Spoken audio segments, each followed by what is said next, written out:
Welcome bye dear student, स्वागत है आपका e lecture series law and legal environment for business के अंदर। जो हमने एक्ट स्टार्ट किया था वो था आपका सेल ऑफ गुड्स एक्ट 1930। हमने लास्ट जब सेल ऑफ गुड्स एक्ट पढ़ा था तो हमने कुछ बेसिक चीज़ें पढ़ी थी सेल ऑफ गुड्स एक्ट के बारे में कि सेल ऑफ गुड्स एक्ट जो है आपका 1930 में कॉन्ट्रैक्ट एक्ट से अलग करके एक सेपरेट स्पेशल एक्ट जो है बना है।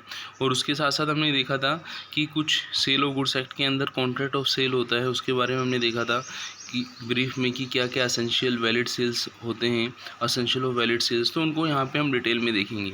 उसके अलावा सेल ऑफ गुड्स एक्ट के अंदर एक इंपॉर्टेंट चीज़ थी कंडीशन एंड वारंटी और पासिंग ऑफ प्रॉपर्टी, उसको भी हम यहाँ पे समझेंगे। तो शुरुआत करते हैं। सबसे पहले हम देखते हैं essential element of contract of sale. जैसा कि आपको पता है कि कॉन्ट्रैक्ट ऑफ सेल पहले से कॉन्ट्रैक्ट ऑफ सेल जो था आपका कॉन्ट्रैक्ट एक्ट का पार्ट था, जो आपका सेल कॉन्ट्रैक्ट ऑफ सेल जो था, तो इसके अंदर जो जर्नल जो कॉन्ट्रैक्ट के अंदर फीचर्स होते हैं वो सारे ही एलिमेंट इसके अंदर होंगे। जैसे आप देखें, all element for a valid contract such as free consent, की कंसेंट जो होनी चाहिए वो मिसरिप्रेजेंटेशन, अनड्यू इन्फ्लुएंसेस, फ्रॉड, आपका पॉइजन से इफेक्टेड नहीं होनी चाहिए। इसके अलावा फिर था आपका कंसिडरेशन, कि विदाउट कंसिडरेशन कोई कॉन्ट्रैक्ट नहीं होनी चाहिए।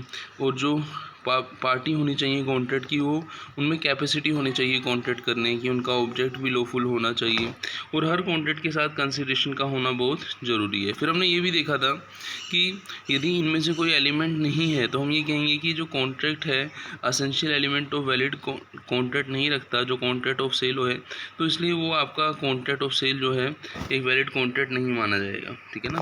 जैसे हमने कई एग्जाम्पल भी लिए थे, उनमें से एक एग्जाम्पल ये भी था कि जब एक पर्सन दूसरे पर्सन को विदाउट कंसिडरेशन कॉन्ट्रैक्ट करता है तो वो असेंशियल फीचर्स के अंदर नहीं आता। जैसे a sale to B almirah without any consideration, तो जो कॉन्ट्रैक्ट है वैलिड सेल नहीं है क्योंकि ये विदाउट कंसिडरेशन हुआ है। ये हमने एसेंशियल एलिमेंट ऑफ कॉन्ट्रैक्ट को लास्ट लेक्चर में भी डिस्कस किया था। अब आपको पता है ये जब कॉन्ट्रैक्ट होगा तो उसके अंदर एक सेलर होगा, एक बायर होगा, तो कम से कम दो पार्टी का होना ज़रूरी है। यहाँ पे जैसे हमने देखें ए ने बी को एलमीरा सेल की थी, तो ए और बी जो थी पार्टी टू कॉन्ट्रैक्ट थी, ए सेलर था, बी परचेजर था। फिर हम बात करते हैं गुड्स की। जब हम बात करें contract of sale of goods, तो वहाँ पे गुड्स वर्ड आता है। तो गुड्स का मतलब क्या है? गुड्स का मतलब है जो सेक्शन 2 सब सेक्शन 7 के अंदर दिया है, goods of the sale as per the definition given section 2 and subsection 7. Goods means every kind of the movable property. It includes stock, shares, growing crops, grass. इन सब चीज़ों को हम गुड्स के अंदर इंक्लूड करते हैं। जैसा हम देखें तो A agree to sell wheat crops which is gone in his field. A and B agree that B may cut the crops and take it away upon the payment of the price. तो हमने यहाँ पे देखा कि जो goods है आपकी crops जो है वो गुड्स का पार्ट है, क्योंकि इस गुड्स के अंदर हम स्टॉक को भी इंक्लूड करते हैं, शेयर, ग्रोइंग क्रॉप्स, ग्रास, इन सबको क्या करते हैं? इंक्लूड करते हैं। फिर आता है ट्रांसफ़र ऑफ प्रॉपर्टी। जैसा कि मैंने आपको बोला था कि वो जो पार्टी है, जो सेलर है, लास्ट लेक्चर में उसके पास ओनरशिप होती है, वो एक स्पेशल जो प्राइस रहता है उसके बदले में अपनी ओनरशिप किसको ट्रांसफ़र कर देता है? बोलो, परचेजर को ट्रांसफ़र कर देता है। तो जो ओनरशिप के राइट्स हैं वो after receiving consideration by the seller should be transfer to the buyer. ये आपके इस कॉन्ट्रैक्ट ऑफ सेल के अंदर बताया है। फिर हमने बात की प्राइस। तो थोड़ी देर पहले मैंने आपको बताया था कि जो कंसिडरेशन होता है, कंसिडरेशन जो कॉन्ट्रैक्ट का होता है वही कहलाता है प्राइस कहलाता है। जैसे देखें तो सेलर के लिए प्राइस वो जो पे करेगा बायर वो कंसिडरेशन या प्राइस है, और ऐसे ही बायर जो है उसको जो प्रोडक्ट्स मिलेगा जब वो क्या है उसके लिए कंसिडरेशन। जैसे ए ने बी को अलमीरा बेची और पैसा लिया, तो ए के लिए तो कंसिडरेशन क्या हुआ आपका? जो पैसा उसको मिला, और बी के लिए अलमीरा है वो कंसिडरेशन हुई। फिर हम बात करेंगे जो पार्ट सेकंड है वो है वारंटी एंड कंडीशन। देखो कंडीशन एंड वारंटी की बात करें तो कंडीशन एंड वारंटी के अंदर हम ये देखते हैं, it is usual for both seller and buyer to make representation to each other at the time of entering in a contract. Some of these represent are merely opinion that not form a part of a contract of sale. जैसे हम एक बात करें, suppose मान लीजिए आपने कोई 2 wheeler purchase किया है, 4 व्हीलर परचेज़ किया, तो वहाँ पे कंडीशन और वारंटी आपको दोनों मिलेंगी। कंडीशन जो रहती है मेन रहती है उस कॉन्ट्रैक्ट के अंदर merely Commencement of these goods by the seller does not become a stipulation given no right to action to the buyer against seller. Such represent are merely opinion upon the part of seller, but where the seller assume to assert a fact of which the buyer is ignored, it will amount to be stipulation forming a essential part of the contract. तो conditions जो क्या हो सकती है आप देखें तो condition ये हो सकती है कि यदि किसी कॉन्ट्रैक्ट के अंदर वारंटी दी है और यदि सेलर ने वारंटी के साथ ये कंडीशन लगाई है कि कंडीशन पूरी होनी है और वो कंडीशन यदि पूरी नहीं होती है तो वारंटी पीरियड एक्सपायर हो जाता है। एक छोटा सा एग्जांपल मैं आपको देता हूँ। मान लीजिए आपने कोई मोबाइल परचेज़ किया और उस मोबाइल को परचेज़ करने के बाद आपको वारंटी मिली मोबाइल की 1 ईयर के लिए, लेकिन कंडीशन ये थी कि जो आपका मोबाइल था उसकी सील ब्रेक नहीं होनी चाहिए या फिर वो कहीं से डैमेज नहीं होना चाहिए। तो आप ये देखें कंडीशन मेन है, condition is a stipulation to the main as well as primary motive of the contract. यदि वो पूरी नहीं होती है तो कॉन्ट्रैक्ट के अंदर जो आपकी वारंटी है वो आपको नहीं मिलेगी, आप कॉन्ट्रैक्ट की जो वारंटी है वो नहीं ले सकते। तो अब हम देखें अंडर सेक्शन 13 सबसेक्शन 1 और 2 के अंदर दे रखा है condition could be treated as a warranty, breach of condition treated as a breach of warranty. The condition come the section which deal with this section 12 subsection 2. Condition is a primary can be implied every agreed party can be terminate the contract. यदि condition पूरी नहीं होती है तो वो जो party है वो कॉन्ट्रैक्ट को क्या कर सकती है, कैंसिल भी कर सकती है। फिर हम बात करेंगे मीनिंग ऑफ कंडीशन की। एक कंडीशन क्या होती है, कंडीशन वो रहती है जो असेंशियल रहती है कॉन्ट्रैक्ट के लिए, ठीक है ना, which is essential to the main purpose of the contract, ठीक है ना, the breach of which gives agreed party right to terminate the contract. और यदि वो कंडीशन फॉलो नहीं की जाती है तो वहाँ पे जो सेलर है उसको राइट है कि वो कॉन्ट्रैक्ट को क्या कर सके, ब्रीच कर सकता है। अब वारंटी की यदि हम बात करें, वारंटी जो होती है वो आपकी प्राइमरी नहीं होती है, वो सेकेंडरी होती है। क्यों होती है सेकेंडरी? क्योंकि कंडीशन के पूरा होने पर ही आपको वारंटी मिलती है।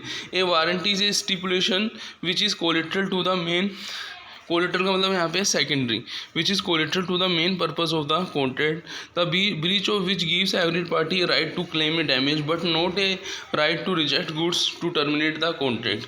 तो इन चीज़ों को हमने पहले समझ लिया था कि यदि आप कंडीशंस पूरी करते हो तो ही कंपनी आपको क्या प्रोवाइड कराती है, बोलो, वारंटी प्रोवाइड कराती है। In the following 3 case a breach of condition is treated as a breach of warranty where the buyer waive condition. Once the buyer waives the condition he cannot instate his fulfillment. Accepting defective goods beyond stipulated time amount to waiving condition, ठीक है ना। तो यहाँ पे आप ये देखें कि यदि बायर है वो क्या करता है, वो कंडीशन पूरी नहीं कर रहा है तो जो आपका सेलर है वो क्या है, फ्री है, वो जो बायर है उसके ऊपर इंस्टिट नहीं कर सकता फुलफिलमेंट ऑफ कंडीशंस के लिए।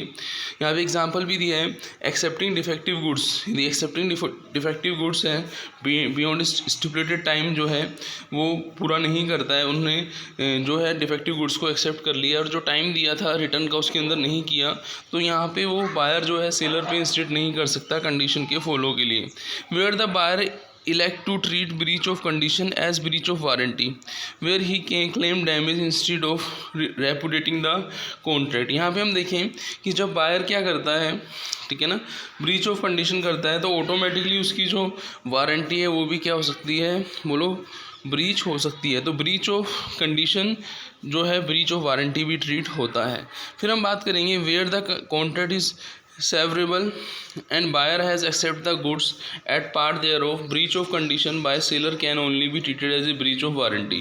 जैसा कि हम देखें कि सपोज हम एक एग्जांपल लेते हैं, हमने कोई गुड्स परचेज़ की और गुड्स परचेज़ करने के बाद हमें ये कंडीशन रखी गई कि इस टाइम पीरियड के अंदर आप रिटर्न कर सकते हो। उस टाइम के अंदर हमने रिटर्न नहीं किया, उस टाइम के बाद हम रिटर्न करते हैं तो हम उस कंडीशन को जो है वो पूरा नहीं करा सकते। अब यहाँ पे हम ये देखेंगे कंडीशन वारंटी के टाइप, जैसे एक्सप्रेस कंडीशन होती है। जैसे एक एग्जांपल है, a buyer desire to buy a Sony television model 2020, here model number is express condition and in the advertisement for the Khaitan fan guarantee for 5 year is a express warranty. अब आप ये देखें कि यहाँ पे हम देखें कि कौन कौन सा मॉडल हम बाय करने जा रहे हैं, तो वो एक्सप्रेस कंडीशन है। और वहाँ पे हम वारंटी की बात करें कि वहाँ पे हमने 5 ईयर या 3 ईयर की वारंटी मिल रही है, तो वो हमारी एक्सप्रेस वारंटी है। तो एक्सप्रेस कंडीशन और वारंटी जो पहले से ही बता दी जाती है। इम्प्लाइड की यदि हम बात करें, इम्प्लाइड क्या रहती है, this implied by the law every contract of sale unless contrary intention appear from the terms of contract. जैसे एक छोटा सा एग्जांपल हम देते हैं, उससे आपको क्लियर होगा। जैसे हम देखें, सपोज़ मान लीजिए आपने सेल किया, ठीक है ना, तो आपको गुड्स का जो राइट है सेल, आपके पास ओनरशिप होनी ज़रूरी है, तो वो इम्प्लाइड है, वो ऑटोमेटिकली माना जाएगा, ठीक है ना। वहाँ पे आपको चेक करने की ज़रूरत नहीं है, आप सेलर हैं तो आपके पास गुड्स को सेल करने का राइट भी होगा, ठीक है ना। ऐसे हम देखिए condition in case of sale by description. कभी कभी क्या होता है कि हम क्या करते हैं, अपने प्रोडक्ट्स को जब किसी दूसरे पर्सन को हम सेल करते हैं, तो उसकी जो डिस्क्रिप्शन है वो चीज़ें हम जो जनरल चीज़ें वो हम बता देते हैं, लेकिन वो प्रोडक्ट्स के अंदर नहीं होती, तो वो क्या है, इम्प्लाइड कंडीशन, आपकी कंडीशंस मानी जाती हैं कि वो चीज़ें प्रोडक्ट्स के अंदर होनी चाहिए। ऐसे हम वारंटी की हम बात करें कि जब हम किसी प्रोडक्ट को बाय करते हैं तो हमें वारंटी मिलती है। उसमें इम्प्लाइड वारंटी की यदि हम बात करें, तो इम्प्लाइड वारंटी के अंदर क्या होता है कि जो गुड्स होती है, जो आपको सैंपल दे रखा है, उस सैंपल के अकॉर्डिंग ही आपकी जो मेन गुड्स है वो भी होनी चाहिए, तो ये आपकी इम्प्लाइड वारंटी हुई। तो हमने इस लेक्चर के अंदर कंडीशन और वारंटी को समझा, असेंशियल एलिमेंट ऑफ कॉन्ट्रैक्ट को हमने समझा, ठीक है ना। इसके अलावा हम यहाँ पे ये भी देखेंगे कि जो ट्रांसफ़र होता है, ट्रांसफ़र या पासिंग ऑफ प्रॉपर्टी होता है एक पर्सन से दूसरे पर्सन के पास। जैसे थोड़ी देर पहले हमने पढ़ा था कि कोई भी पर्सन है जब वो किसी गुड्स को सेल करता है, तो वो अपनी ओनरशिप को किसी दूसरे पर्सन को एक स्पेसिफाइड प्राइस के बदले में देता है। वो जो पर्सन सेल करता है उसको हम सेलर बोलते हैं। तो यहाँ ट्रांसफ़र ऑफ गुड्स और प्रॉपर्टी का होना ज़रूरी है। और ट्रांसफ़र जो होना इसलिए ज़रूरी है क्योंकि जैसे ही प्राइस उसके पास आता है, किसके पास, सेलर के पास, तो उसकी ड्यूटी है कि वो गुड्स को क्या करे, बायर को ट्रांसफ़र कर रहा है। पासिंग ऑफ प्रॉपर्टी जैसे हम बात करें, या ट्रांसफ़र ऑफ प्रॉपर्टी की यदि हम बात करें, इन गुड्स की हम बात करें, तो यहाँ पे एक एग्जांपल दिया है। For example, where a principal send goods to his agent, he merely transfer the physical position, not the ownership of goods, ठीक है ना।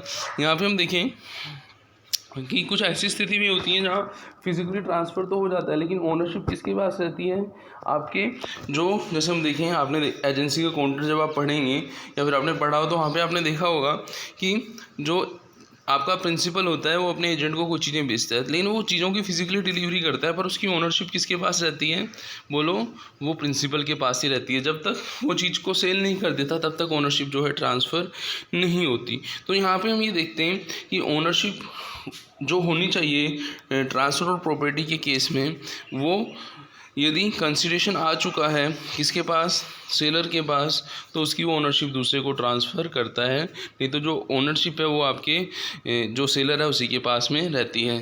तो यहाँ पे हमने passing of transfer of property को भी पूरा किया। मिलते हैं नेक्स्ट लेक्चर में। थैंक्स।